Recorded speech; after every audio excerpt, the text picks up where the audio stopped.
Assalamualaikum.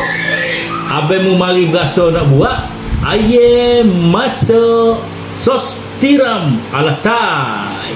Lucu. 8 ulah bawang putih, 5 tangkai cili padi, 3 tangkai cili merah besar. Kisar ke semua beheh. Kisar sekali 2 akar ketumbar dengan batai ketumbar. Okey, untuk air sedikit serbuk kunyit, sedikit garam, 1 sudu besar kicap manis, 2 sudu besar sos tiram. Gaus sekata air dan kita perak selama 10 minit. Mula-mula sekali kita panaskan minyak.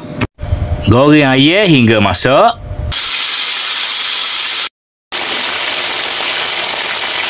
Siap goreng air. Next, kita nak buat dia punya kuah.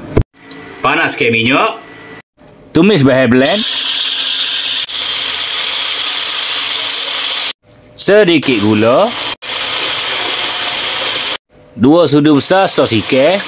2 sudu besar sos tiram. Daun 5 puruk. Okey, boleh masuk air.